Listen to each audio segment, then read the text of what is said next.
Welcome to YR TV. నిజాలు చెప్పిన రుజువులిచ్చిన CWC వ్యాప్కు సూచించినందుకే Medigadda వద్ద ప్రాజెక్టు ఘోష్ కమిషన్ ముందు కాళేశ్వరంపై కుండబద్దలు కొట్టిన హరీష్. తమ్మిడిహట్టి వద్ద ప్రాజెక్టుకు మహారాష్ట్ర అంగీకరించలేదు. అనేక చర్చల తర్వాతే ప్రాణహిత చేవెళ్ల ప్రాజెక్టు రీడిజైన్. మొత్తం 7 లింకుల్లో మారింది ఒక్క లింక్ మాత్రమే. నీటి లభ్యత లేమి, సాంకేతిక సమస్యలతోనే స్థలం మార్పు. సబ్ కమిటీ రిటైర్డ్ ఇంజనీర్ల నివేదికల ఆధారంగా నిర్ణయం. ఉద్యమ ఆకాంక్షలను నెరవేర్చడమే లక్ష్యంగా కార్పొరేషన్. నిధులు సమీకరించి సత్వరం నీళ్లివ్వాలన్నదే కేసీఆర్ ధ్యేయం. బ్యారేజ్ లొకేషన్ల మార్పు, పనుల బాధ్యత ఇంజనీర్లదే. కాళేశ్వరం కమిషన్ ఎదుట ఇరిగేషన్ మాజీ మంత్రి హరీష్ 40 నిమిషాల పాటు విచారణ, 20 ప్రశ్నలకు జవాబులు. 40 నిమిషాల పాటు విచారణ చేశారంట కమిషన్. అండ్ 20 ప్రశ్నలకు జవాబులు కూడా ఇచ్చారంట. ప్రశ్నలన్నింటికీ కూడా ఆధారాలతో సవివరంగా సమాధానం. కేబినెట్ నిర్ణయాలు, కేంద్ర సంస్థల లేఖలు అందజేత. రాజకీయ దురుద్దేశంతోనే కమిషన్ ఏర్పాటు అన్నారు హరీష్ గారు. విచారణ అనంతరం బీఆర్ఎస్ అధినేత కేసీఆర్తో భేటీ. తమ్మిడిహట్టి వద్ద ప్రాణహిత చేవెళ్ల ప్రాజెక్టు కట్టాలని నాటి కాంగ్రెస్ ప్రభుత్వం నిర్ణయించి 7 ప్యాకేజీలు 27 భాగాలుగా విభజించి టెండర్లకు పిలిచింది. అసలు పనులు మొదలు పెట్టకుండా కాలువల తవ్వకం లాంటి తోక పనులు మొదలుపెట్టింది. కేంద్రంలో, మహారాష్ట్రలో, ఆంధ్రప్రదేశ్లో కాంగ్రెస్ ప్రభుత్వాలే ఉన్నా తట్టెడు మట్టి తీయలేదు. తెలంగాణ నుంచి మంత్రులుగా ఉన్న కోమటిరెడ్డి, ఉత్తమ్ రెడ్డి పట్టించుకోలేదు. ఇదే విషయాన్ని నేను ప్రస్తావించిన అని చెప్పారు హరీష్ రావు గారు. అయితే కాళేశ్వరంపై పీసీ ఘోష్ కమిషన్ విచారణకు మాజీ నీటిపారుదల శాఖ మంత్రి బీఆర్ఎస్ నేత హరీష్ రావు గారు హాజరయ్యారు. సోమవారం ఉదయం తెలంగాణ భవన్కు చేరుకున్న హరీష్కు బీఆర్ఎస్ వర్కింగ్ ప్రెసిడెంట్ కేటీఆర్ నేతలు సంఘీభావం తెలిపారు. అండ్ పార్టీ శ్రేణులు వెంటరాగా అక్కడి నుంచి బీఆర్కే భవన్కు చేరుకున్న హరీష్ కమిషన్ ముందు హాజరయ్యారు. మొత్తం 40 నిమిషాల పాటు విచారణలో సాగిన కమిషన్ అడిగిన 20 ప్రశ్నలకు హరీష్ సవివరంగా సమాధానం ఇచ్చారు. పూర్తి ఆధారాలను అందజేశారు. విచారణ అనంతరం బీఆర్ఎస్ అధినేత కేసీఆర్ను హరీష్ రావు కలిశారు. చూశారు కదా. అయితే 40 నిమిషాల పాటు జరిగినటువంటి ఈ విచారణ ఏదైతే మేడిగడ్డ ప్రాజెక్ట్, ఈ కాళేశ్వరం ప్రాజెక్టులో భాగంగా మేడిగడ్డ దగ్గర కూలిపోయిందని చెప్పేసి అప్పటి నుంచే స్టార్ట్ చేశారు కదా, దానికి సంబంధించి 40 నిమిషాల పాటు విచారణ చేశారంట. అందులో 20 ప్రశ్నలకు సమాధానాలు కూడా ఇచ్చారంట ఆయన. అయితే కుళ్ళ కమిషన్ ప్రశ్నలకు సమాధానం చెప్పిన ఆధారాలతో సహా వివరాలు ఇచ్చినా అని చెప్పారు. తమ్మిడిహట్టి దగ్గర నీళ్లు లేవని సిడబ్ల్యూసీ చెప్పిందంట. సెంట్రల్ వాటర్ కమిషన్ ప్రత్యామ్నాయం చూసుకోవాలని లేఖ కూడా రాస్తే మహారాష్ట్ర నిరాకరణ, సిడబ్ల్యూసీ సూచన, వ్యాప్కోస్ నివేదిక మేరకే మేడిగడ్డ రూపకల్పన చేశామన్నారు. కాళేశ్వరం కార్పొరేషన్కు అనుమతి ఉంది. కమిషన్కు ఏది నోటి మాటగా చెప్పలేదు. అన్ని సాక్ష్యాధారాలతో సహా అందజేసిన ఎప్పటికైనా కాళేశ్వరమే తెలంగాణకు జీవధార. ఈ విషయం తెలంగాణ ప్రజలకు అర్థమైందని కూడా చెప్పారు. మీడియాతో మాజీ మంత్రి హరీష్ రావు ఇవన్నీ చెప్పారనమాట. సో కాళేశ్వరం కమిషన్ అడిగిన అన్ని ప్రశ్నలకు సమాధానం చెప్పానని, ఆధారాలతో సహా వివరాలు అందజేశానని మాజీ మంత్రి హరీష్ రావు తెలిపారు.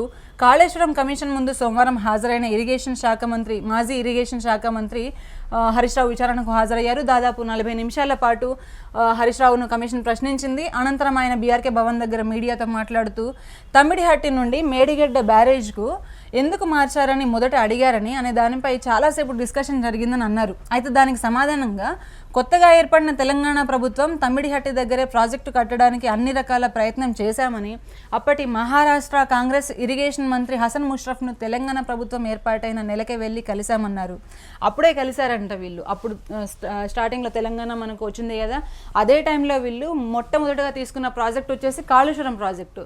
ఆ ప్రాజెక్టు గురించి మహారాష్ట్ర ఇరిగేషన్ ఆ మంత్రిని కూడా అడిగారని చెప్తున్నారు ఇక్కడ. సో మంత్రి హసన్ ముష్రఫ్ గారిని అడిగితే ఆ తర్వాత తమ్మిడిహట్టి వద్ద ప్రాజెక్టు నిర్మాణానికి అనుమతి ఇవ్వాలని కోరామన్నారు. అయితే దానికి ఆయన చాలా రోజులుగా ముంపు గ్రామాల ప్రజలు మా ప్రభుత్వంపై నిరసన కార్యక్రమాలు చేస్తున్నారు. సో ఎట్టి పరిస్థితుల్లోనూ ప్రాజెక్టు 152 మీటర్ల ఎత్తులో నిర్మాణానికి ఒప్పుకోమని తేల్చి చెప్పారంట. ఇదే విషయాన్ని ఆ రాష్ట్ర ముఖ్యమంత్రి చౌహాన్, అప్పటి ఉమ్మడి ఏపీ ముఖ్యమంత్రి కిరణ్ కుమార్ రెడ్డి కూడా ఒప్పుకోమని లేఖ కూడా రాశారని అన్నారు. ఈ విషయాన్ని కూడా కమిషన్ దృష్టికి తీసుకువెళ్ళినట్లు చెప్తున్నారు. అయితే ఈ 40 నిమిషాల పాటు 20 ప్రశ్నలు అడిగారని చెప్పారు కదా, ఏమేమి అడుగుంటారు, ఎన్ని క్వశ్చన్లు అడుగుంటారు? దాదాపు 20 క్వశ్చన్లు అడిగారు. ఏమేమి చెప్పుంటారు ఆయన సమాధానం అంటే, అప్పటి మహారాష్ట్ర, తెలంగాణ మధ్య తమ్మిడిహట్టి వద్ద ప్రాజెక్ట్ నిర్మాణానికి 5-6 మీటింగ్లు జరిగాయంట. అయితే మహారాష్ట్రలో కాంగ్రెస్ ప్రభుత్వం పోయి బీజేపీ ప్రభుత్వం వచ్చిన తర్వాత నీటిపారుదల మంత్రిని కలిసి మళ్ళీ ప్రాజెక్ట్ నిర్మాణానికి సహకరించాలని తెలంగాణకు నీటి అవసరం ఉందని కోరడం జరిగిందన్నారు. 7 ఏళ్లు మాకంటే ముందున్న కాంగ్రెస్ ప్రభుత్వంపై బీజేపీ పార్టీ తరఫున ఈ ప్రాజెక్ట్ నిర్మాణానికి వ్యతిరేకిస్తూ అనేక పోరాటాలు చేశారంట. ఎవరు? మన మహారాష్ట్ర మాజీ సీఎం. సో వాళ్ళు అప్పటికే అన్ని పోరాటాలు చేశారు కాబట్టి ఇప్పుడు ఆ ప్రాజెక్టు కట్టడానికి పర్మిషన్ ఎట్టి పరిస్థితుల్లో ఇవ్వలేమని చెప్పారు. ఆఖరికి కేసీఆర్ మహారాష్ట్ర వచ్చి అప్పటి గవర్నర్ విద్యాసాగర్ గారి సమక్షంలో బీజేపీ ముఖ్యమంత్రి ఫడ్నవీస్ను కూడా కలిశామని, అనేక విధాలుగా మహారాష్ట్ర ముఖ్యమంత్రి దేవేంద్ర ఫడ్నవీస్ను కేసీఆర్ విజ్ఞప్తి చేశారు, అయినా వినలేదని అన్నారు. ఇదే సమయంలో సిడబ్ల్యూసి అంటే సెంట్రల్ వాటర్ కమిషన్ తమ్మిడిహట్టి ప్రాజెక్టులో ప్రతిపాదించిన రిజర్వాయర్ల సామర్థ్యం కూడా సరిపోలేదని, సామర్థ్యానికి సరిపోయే రిజర్వాయర్లను పెంచుకోవాలని ఉత్తరం రాసిందన్నారు. అయితే కాంగ్రెస్ ప్రతిపాదించిన స్థలం దగ్గర నీళ్లు లేవు. అక్కడ నిర్మించడానికి మహారాష్ట్ర ఒప్పుకోకపోవడంతో ప్రత్యామ్నాయం చూడాలని వ్యాప్కోస్ను కేసీఆర్ కోరారన్నారు. సిడబ్ల్యూసిలో అంతర్భాగంగా ఉన్న ఈ సంస్థ ల్యాడర్ సర్వే చేసి, అంటే ఇప్పుడు ఈ వ్యాప్కోస్ అనేది బయట సంస్థ కాదు, సెంట్రల్ వాటర్ కమిషన్లో భాగంగా ఉన్న సంస్థనే ఈ వ్యాప్కోస్ అనే సంస్థ. సిడబ్ల్యూసిలో అంతర్భాగంగా ఉన్న ఈ సంస్థ ల్యాడర్ సర్వే చేసి ఎగ్జామిన్ చేసి మేడిగడ్డ వద్ద నీటి లభ్యత ఉందని, అక్కడ ప్రాజెక్టు నిర్మాణం చేసుకోవచ్చని తెలిపిందన్నారు. వ్యాప్కోస్ నివేదిక సెంట్రల్ వాటర్ కమిషన్ ఇచ్చిన సూచన అండ్ మహారాష్ట్ర ప్రభుత్వం ఒప్పుకోకపోవడము, ఇంజనీర్ల సూచన మేరకే మేడిగడ్డ వద్ద ప్రాజెక్టుకు రూపకల్పన చేశామన్నారు. కేంద్రంలో మహారాష్ట్రలో అప్పటి ఉమ్మడి ఆంధ్రప్రదేశ్లోను అండ్ మహారాష్ట్రలో కూడా 3 చోట్ల కాంగ్రెస్ పార్టీదే అధికారం ఉంది. అయినప్పటికీ 7 ఏళ్ళు మహారాష్ట్ర ప్రభుత్వాన్ని ఒప్పించలేదు. అక్కడ తమిడిహట్టి దగ్గర కడదామంటే ఒక్క అనుమతి కూడా సాధించలేదు, ఒక్క అంతర్రాష్ట్ర ఒప్పందం చేసుకోలేదు, ఒక గుంట భూమిని కూడా సేకరించలేదు అని చెప్పారు హరీష్ రావు గారు. తమ్మిడిహట్టి వద్ద ప్రాజెక్టు నిర్మాణంలో కాంగ్రెస్ ప్రభుత్వం పూర్తిగా విఫలమైందన్నారు. తెలంగాణ ప్రాంతం నుంచి మంత్రులుగా ఉన్న కోమటిరెడ్డి వెంకటరెడ్డి, ఉత్తమ్ కుమార్ రెడ్డి గారు, భట్టి విక్రమార్క, శ్రీధర్ బాబు పట్టించుకోలేదన్నారు. తెలంగాణ ఏర్పడిన తర్వాత అన్ని రకాలుగా అక్కడే కట్టడానికి ప్రయత్నించినప్పటికీ కానీ కుదరలేదని చెప్పారు. అదేవిధంగా మహారాష్ట్రలో ముంపుకు గురవుతున్న చోట చాప్రాల్ వైల్డ్ లైఫ్ ఉంది. ఈ చాప్రాల్ వైల్డ్ లైఫ్ అంటే తెలుసు కదా, వైల్డ్ లైఫ్లో మనకు అక్కడ అనుమతి రావాలంటే కనీసం మనం సుప్రీంకోర్టుకు వెళ్ళి పోరాడాలి. అదొక 10 years పడుతుంది, ఖచ్చితంగా 10 సంవత్సరాలు పడుతుంది. అదే మాట ఇక్కడ హరీష్ రావు గారు అంటున్నారు, వైల్డ్ లైఫ్ అనుమతులు లభించాలంటే కనీసం 10 సంవత్సరాలు సుప్రీంకోర్టులో కొట్లాడాల్సి వస్తుందన్నారు. నీళ్లు లేని చోట కాంగ్రెస్ ప్రభుత్వము ప్రాజెక్టు ప్రతిపాదిస్తే నీళ్లున్న చోట ప్రాజెక్టును బీఆర్ఎస్ ప్రభుత్వం ప్రతిపాదించిందన్నారు. దీనికి సంబంధించి అన్ని రకాల ఆధారాలు మహారాష్ట్ర ముఖ్యమంత్రి, ఆంధ్రప్రదేశ్ ముఖ్యమంత్రి రాసిన ఉత్తరాలు, జీవోలు అన్ని కమిషన్కు అందించినట్లు చెప్పారు.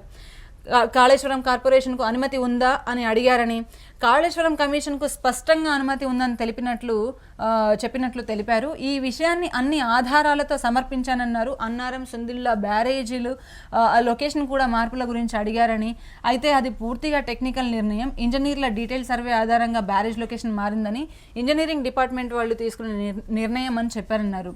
దేశంలో ఇలా అనేక ప్రాజెక్టుల నిర్మాణాల విషయంలో జరిగిందని, వాటికి సంబంధించిన ఆధారాలు కూడా కమిషన్కు ఇచ్చానన్నారు. ఈ ప్రాజెక్టులో రిజర్వాయర్లకు కెపాసిటీ ఎంత అని అడిగితే 141 TMCల సామర్థ్యంతో రిజర్వాయర్ నిర్మించామని చెప్పామన్నారు. కాళేశ్వరంపై పిచ్చికూతలు కూస్తూ కూలేశ్వరం అని మాట్లాడుతున్నారని ఆగ్రహం వ్యక్తం చేశారు ఆయన. అయితే కాళేశ్వరంలో 100 భాగాలు ఉన్నాయన్నారు. కాళేశ్వరం ప్రాజెక్టులో 3 బ్యారేజీలు, 15 రిజర్వాయర్లు, 19 సబ్స్టేషన్లు, 21 పంప్ హౌజ్లు, 203 కిలోమీటర్ల సొరంగాలు, 1531 కిలోమీటర్ల గ్రావిటీ కెనాల్స్, 98 కిలోమీటర్ల ప్రెజర్ మైన్స్, 141 TMCల స్టోరేజ్ కెపాసిటీ, 530 మీటర్ల ఎత్తుకు లిఫ్ట్, 240 TMCల నీటి వినియోగం, పూర్తిగా ఇవన్నీ ఇంటాక్ట్ ఉన్నాయన్నారు. ముఖ్యమంత్రి రేవంత్ రెడ్డి గంధమల్ల ప్రాజెక్టుకు శంకుస్థాపన చేశారని, ఈ ప్రాజెక్టుకు నీళ్లు మల్లన సాగర్ నుంచి పోతాయని, మరి మల్లన సాగర్ కాళేశ్వరం ప్రాజెక్టులో భాగమే కదా అని అన్నారు. అది అంతే కదా, మరి మనకు గంధమల్ల ప్రాజెక్టుకు శంకుస్థాపన చేశారు రేవంత్ రెడ్డి. మరి దీనికి నీళ్ళు ఇక్కడ నుంచి వస్తాయి, మల్లన సాగర్ నుంచి వస్తాయి. మల్లన సాగర్ ఎందులో భాగము? కాళేశ్వరం ప్రాజెక్టులో భాగం. మరి కాళేశ్వరం నుంచి వస్తున్న నీళ్లు మల్లన సాగర్కి పోయి అక్కడి నుంచి గంధమల్ల ప్రాజెక్టుకు వస్తున్నాయి. దానికేమో ఈయన ఇక్కడ శంకుస్థాపన చేసి కాళేశ్వరం కూలేశ్వరం అయ్యింది, కాళేశ్వరం కూలిపోయింది అని చెప్పడం ఎంతవరకు కరెక్ట్? అసలు ఇంకా హైదరాబాద్ మూసి సుందరీకరణకు మల్లన్న సాగర్ నుంచి నీళ్లు తరలిస్తామంటున్నారు. మరి ఇప్పుడు మల్లన్న సాగర్ కూడా కాళేశ్వరంలో అంతర్భాగమే కదా. మరి మళ్ళీ మూసి సుందరీకరణ కోసం అని చెప్పి 1000 కోట్లు ఫండ్ తీసుకురావడము, ఇది మొత్తం మళ్ళీ ప్రజల నెత్తి మీదనే రుద్దడము అప్పులుగా చేస్తూనే ఉన్నారు. మళ్ళీ కాళేశ్వరం కూలిపోయిందంటారు. ఇక అదేవిధంగా హైదరాబాద్కు తాగునీటిని మల్లన్న సాగర్ నుంచి ఇస్తామంటున్నారు. అది కూడా కాళేశ్వరంలో భాగమే కదా అని ప్రశ్నించారు. మల్లన్న సాగర్పై ఆధారపడ్డ గంధమల్లకు టెండర్లు పిలిచి శంకుస్థాపన చేస్తారు, మరోపక్క కాళేశ్వరం కూలింది అని దుష్ప్రచారం చేస్తున్నారని అన్నారు. సో దీంతో ప్రభుత్వం డొల్లతనం బయటపడిందన్నారు.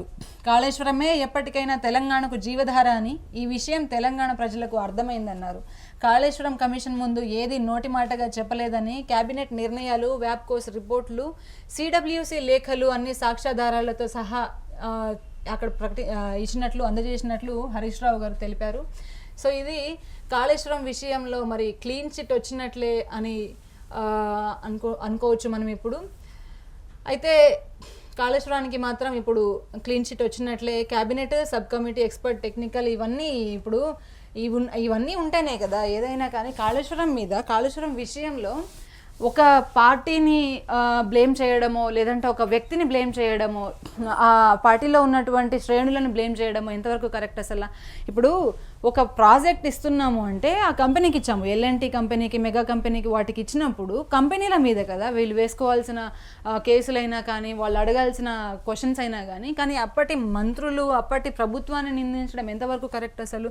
సో ఈ కమిషన్ ఇప్పటి వరకు 115 మందిని విచారించిందంట. అయితే కమిషన్ ఏర్పాటుతో సుదీర్ఘంగా కాళేశ్వరం ప్రాజెక్టు, మేడిగడ్డ బ్యారేజీలపై సోషల్ మీడియాలో చర్చ నడుస్తుంది. సో ఇప్పటికే 115 మందిని విచారించిన తరువాత అందులోనూ ఇంకా ఈటెల రాజేందర్ని అండ్ హరీష్ రావు విచారణతో కూడా జస్టిస్ పిసి ఘోష్ కమిషన్కు ఒక క్లారిటీ వచ్చినట్టుంది ఇప్పుడు. సో దీనికి మాత్రం ఇప్పుడు ఒక క్లీన్ చిట్ పడేలాగానే ఉన్నది. కాళేశ్వరంపై కమ్ముకున్న నీలి మబ్బులు ఒక్కొక్కటిగా తొలుగుతున్నాయి. కమిషన్ విచారణలో అనేక వాస్తవాలు బయటపడుతున్నాయి.